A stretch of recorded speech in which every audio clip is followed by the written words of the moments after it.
बिस्मिल्लाहिर्रहमानिर्रहीम। अस्सलाम वालेकुम नाज़रीन, आप YouTube चैनल देख रहे हैं। मैं इमरान खान हूँ। लगता है भारत का बुरा वक्त चल रहा है, और ये खाली बुरा वक्त नहीं है, ये बहुत बुरा वक्त है। क्योंकि भारत के अंदर जो सूरत हाल है वो आपके सामने है।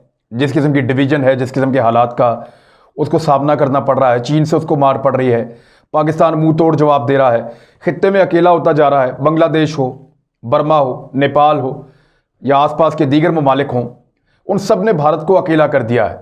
ईरान के साथ उसकी एक उम्मीद बंदी थी, वो भी ख़त्म हो गई है। अफ़गानिस्तान की तरफ वो देखता था ललचा के, वो भी मामला ख़त्म हो गया। और आज भारत का सबसे बड़ा धोखा पकड़ा गया है। भारत ने आज तक जितने दुनिया को धोखे दिए हैं, उनमें जो सबसे बड़ा डिजिटल धोखा है वो आज पकड़ा गया है। भारत ने किस तरह से मिस इन्फॉर्मेशन फैलाई, किस तरह से पूरी दुनिया को झूठ के साथ धोखे में रखा, ये सबसे बड़ा धोखा है। और भारत बुरी तरह बेनकाब हो गया है। अब ये आलमी इदारों को किस तरीके से भारत अंधेरे में रख रहा था, किस तरीके से उनको गुमराह कर रहा था, किस तरह से बैनुल अक़वामी शख्सियात के ऊपर असरअंदाज हो रहा था, किस तरह वो अपनी लॉबिंग से ये साबित करने की कोशिश करता था कि दुनिया का सबसे मासूम और अच्छा मुल्क भारत है और बड़ा सेकुलर मुल्क है, और पाकिस्तान जो है वो बड़ा जालिम मुल्क है, दहशतगर्दी फैलाता है, जंग लगाता है। पाकिस्तान जो है वहाँ अक़लियतों को तहफ़्फ़ुज़ नहीं है, लोगों के साथ बड़ा जुल्म और जबर हो रहा है। पाकिस्तान की फ़ौज दुनिया की सबसे जालिम फ़ौज है। इस किस्म के प्रोपेगेंडा वो करता था। अब इस प्रोपेगेंडा को करने के लिए जो नेटवर्क भारत ने पूरा का पूरा बनाया हुआ था, वो सारा बेनकाब हो गया है। भारत का ये सारा का सारा झूठ और धोखा कैसे पकड़ा गया, आज की वीडियो में मैं आपको इसकी मुकम्मल तफसीलात समझाऊंगा। और इतने आसान तरीके से हम बात करेंगे कि एक आम आदमी को भी समझ आ जाए, मेरे जैसा बंदा भी जो है वो इसको समझ जाए। अब देखें, इसको ज़रा आसान कर लेते हैं।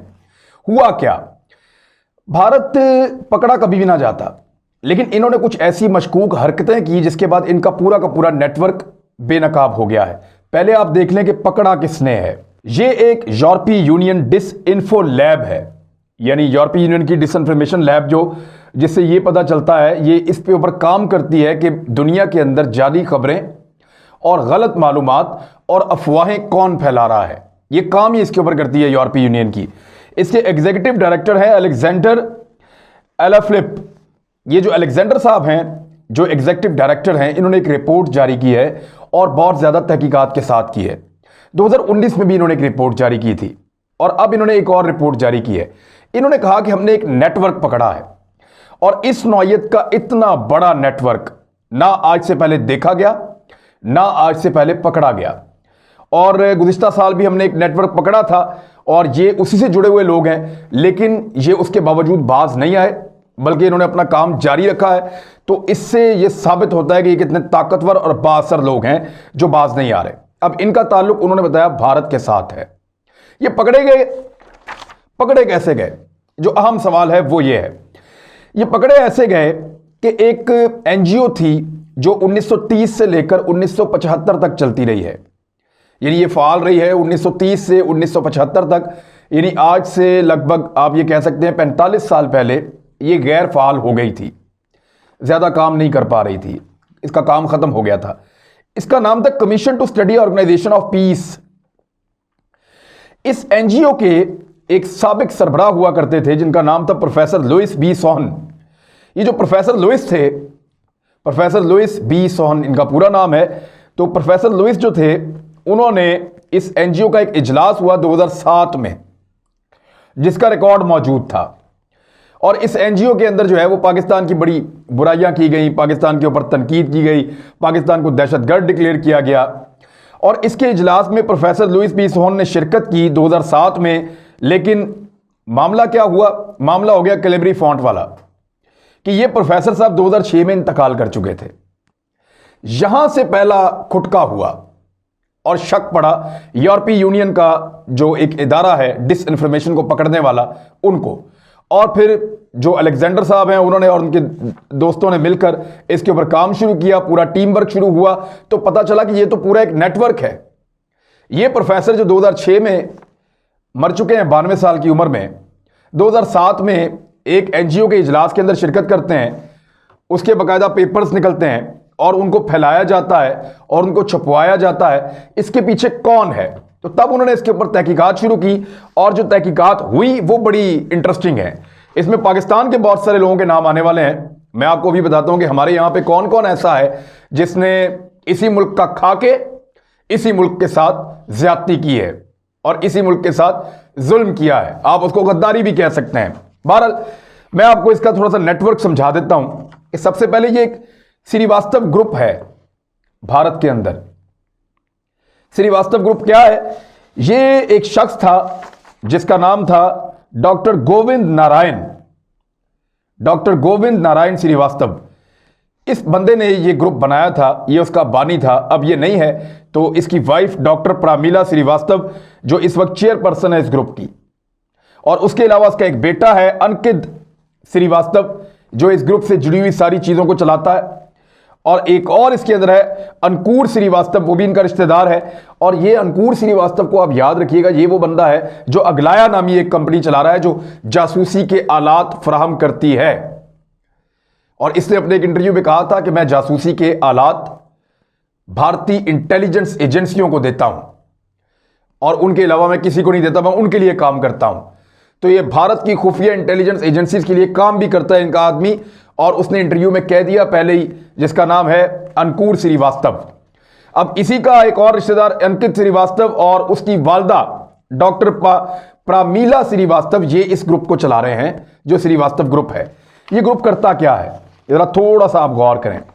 ये ग्रुप 3 तरह की चीजें चला रहा है।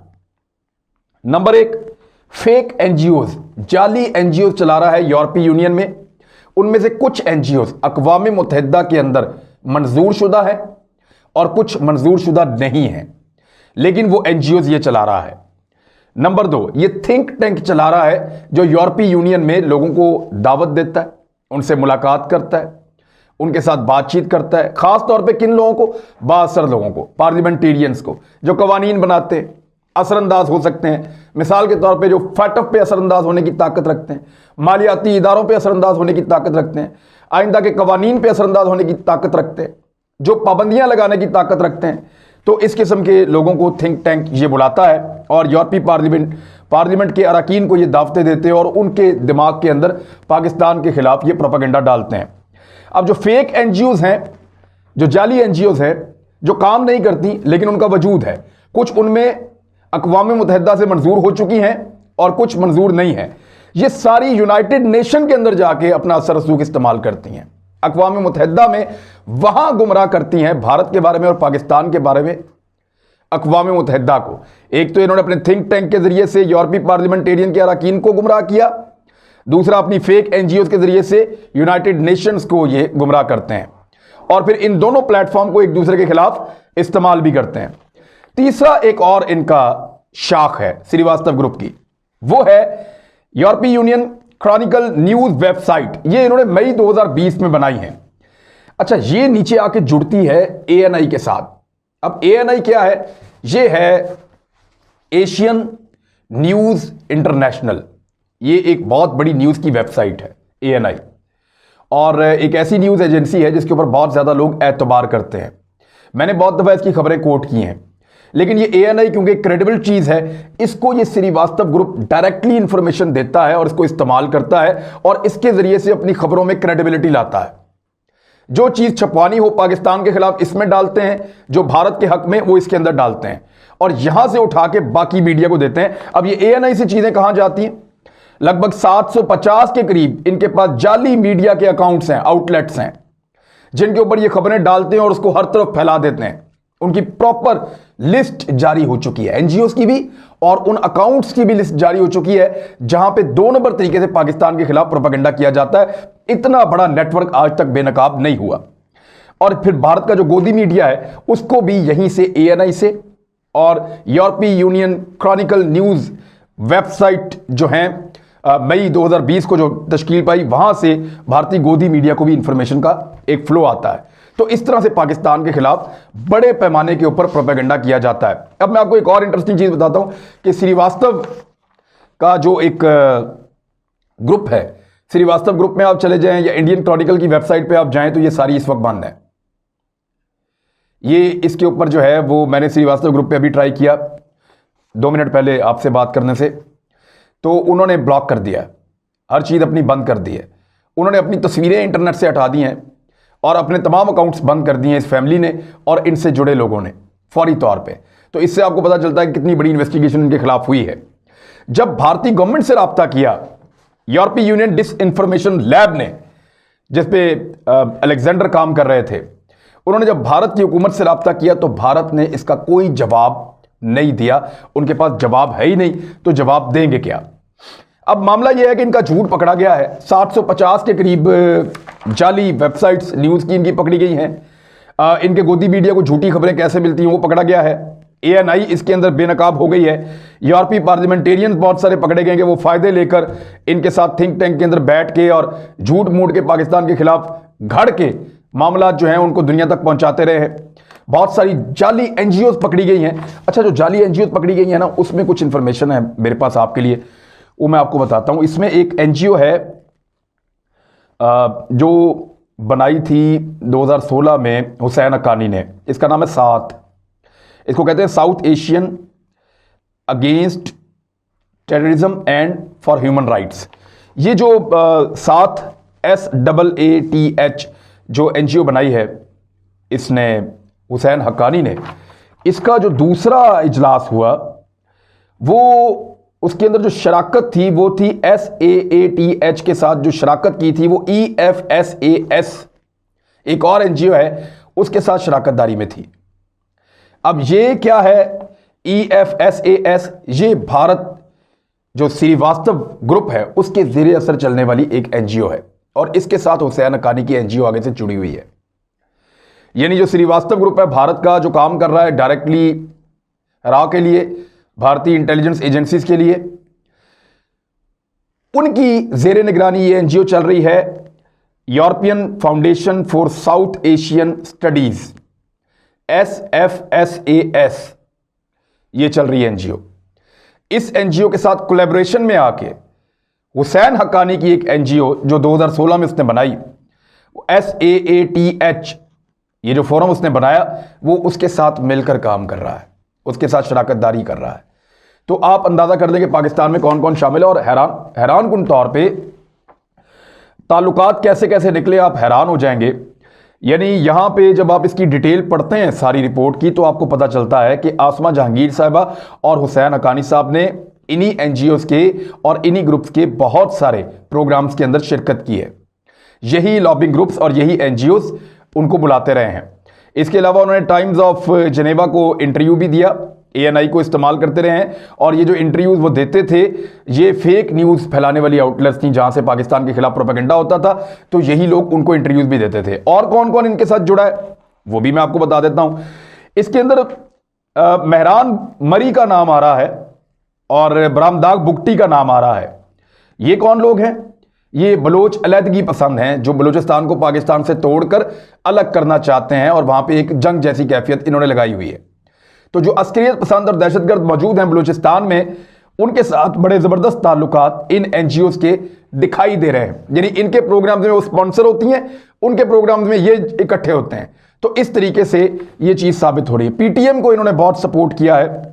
और हैरत अंगेज बात यह है कि जिन अकाउंट्स को जोड़ा जा रहा है श्रीवास्तव ग्रुप के साथ, जो NGOs इनके साथ जुड़ी हैं, चाहे PTM है, चाहे हुसैन हक्कानी है, चाहे आसमा जहांगीर साहबा मरहूमा हैं, चाहे दीगर कुछ और लोग हैं, ये सारे के सारे लोग और इनकी NGOs सेम टाइम में इस वक्त PTM को भी सपोर्ट कर रहे हैं। जो इस वक्त अपोजिशन की तहरीक चल रही है हुकूमत पाकिस्तान के खिलाफ, फौज के खिलाफ, ये उसको भी सपोर्ट कर रहे हैं। तो भारत ने बड़े ऑर्गेनाइज तरीके से दुनिया को बेवकूफ़ बनाने की कोशिश की, लेकिन अब उनका पोल पूरी दुनिया के सामने खुल चुका है। अच्छा, यही NGOs जो हैं 10-10, 20-20, 30-30 लोगों को इकट्ठा करके उनको कुछ पैसा वैसा दे के मुख्तलिफ जगहों के ऊपर जो है इन्होंने अपने दफातर इतने सारे बनाए हुए, जाली NGOs है, कोई इसके नाम पे कोई उसके नाम पे, इनको फंडिंग हो रही है। तो ये सारा पैसा इनकी जेबों में जाता है और ये लोग इकट्ठे होकर, यानी एक NGO में 10 मुलाजिम है, दूसरी में 10 है, तीसरी में 3 है, चौथी में 5 है। तो जब एक NGO एहतजाज करती है सारे इकट्ठे हो जाते हैं, दूसरी करती है, तो जो वो तस्वीरें चेक की नहीं पता चला कि एहतजाज में लोग तो सारे वही आते हैं, चाहे वो पाकिस्तान के खिलाफ हो, चाहे वो इंडिया के हक में हो, चाहे कोई भी इशू हो, वो चेहरे बदल बदल के आते हैं, बार बार वही लोग आते हैं। तो इस तरह ये पूरा का पूरा नेटवर्क बेनकाब हो चुका है और पाकिस्तान के खिलाफ जो एक बहुत बड़ा प्रोपेगेंडा किया गया, जिसमें यूरोपीय यूनियन के लोग शामिल हैं, जिसके अंदर भारत शामिल है और जिसके अंदर एक बहुत बड़ा नेटवर्क शामिल है जो अब पकड़ा जा चुका है। फेक एनजीओ पकड़ी जा चुकी हैं, फेक अकाउंट्स पकड़े जा चुके हैं, फेक न्यूज वेबसाइट पकड़ी जा चुकी हैं, हत्ता के भारत का मेन स्ट्रीम मीडिया और ANI जैसी बड़ी न्यूज एजेंसी भी इसके अंदर मुलव्विस निकली है। तो जो पाकिस्तान की फौज आपको बार बार बताती है कि 5th जनरेशन वॉर एक चल रही है, अब इससे बड़ा कोई सबूत नहीं हो सकता कि जर्मनी के एक इदारे ने यूरोपीय यूनियन से बाकायदा आपको बता दिया कि आपके खिलाफ 5th जनरेशन वॉर हो रही है। अब अगर इसके बाद भी किसी को कोई सबूत चाहिए तो मेरे ख्याल में वो सोचना ही नहीं चाहता, या उसको फौज से या पाकिस्तान से नफरत है, क्योंकि पाकिस्तान से प्यार करने वाले हर शख्स को पता चल जाना चाहिए कि हमारे खिलाफ किस लेवल का प्रोपेगेंडा हो रहा था। अच्छा, एक चीज मैं आपको और बताऊं, इसी किस्म का अगर कोई नेटवर्क पकड़ा जाता जो चीन चला रहा होता फर्ज करें, तो इस वक्त पूरी दुनिया के अंदर एक आग लगी हुई होती। अमेरिकी सदर बोल रहा होता, यूरोपीय यूनियन चला रही होती, Australia, Canada, Europe, Germany, France, हर तरफ से बात हो रही होती। अगर ऐसा एक ग्रुप जो है, भारत भी चीख रहा होता, अगर ऐसा कोई एक नेटवर्क चीन का पकड़ा जाता, या चले रशिया का पकड़ा जाता, या कोरिया का पकड़ा जाता, लेकिन क्योंकि यह नेटवर्क भारत का पकड़ा गया है जो इस वक्त मगरिब के टुकड़ों पर ना सिर्फ पल रहा है बल्कि मगरिब के कहने पर दुम हिला रहा है, मगरिब के कहने पर काट रहा है, तो इसलिए मगरिब जो है वो भारत से खुश है। ना इस वक्त अमेरिका बोला, ना ऑस्ट्रेलिया बोला, ना इसके ऊपर जो है वो कनाडा बोला, ना यूरोपीय यूनियन ने इसके ऊपर ज्यादा शोर मचाया। सिर्फ ये एक खबर है और ऐसा लगता है खबर के साथ ये खत्म हो जाएगी, वरना इतना बड़ा अगर नेटवर्क पकड़ा जाता किसी भी मुल्क का तो शायद उनके ऊपर बहुत बड़े पैमाने पर पाबंदियां लग चुकी होती। लेकिन भारत ने किया है, फिलहाल खामोशी है। लेकिन ऐसा नहीं है, हमने अपने दुश्मन को पहचान लिया एक दफा फिर, और हम अपने दुश्मन को खुद ही जवाब देंगे। हमें किसी की जरूरत इंशाअल्लाह नहीं पड़ेगी। अपना ख्याल रखिएगा, अपने इस चैनल का भी। अल्लाह हाफिज।